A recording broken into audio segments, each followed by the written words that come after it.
జయంతి madam గారు సూపర్గా చూస్తారు. చాలా మంచి ఆవిడ, చాలాగా ఏదైనా బాగా అర్థం చేసుకుంటుంది. చెప్పినా కోపం అవ్వదు, ఏది చేసినా కూడా బాగా చేస్తుంది. అలాంటి ఏమి ఇబ్బంది లేదు. మేడం కాడికి ఎవరికి వచ్చినా సరే అందరికి బాగా చూసి పంపించేస్తుంది. మేడం కూడా మంచివాళ్ళే, బాగా చూస్తుంది.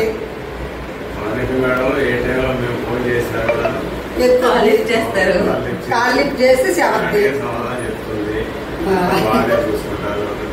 జయంతి మేడం అయితే అర్ధరాత్రి మీద ఫోన్ చేసినా ఫోన్ ఎత్తుద్ది.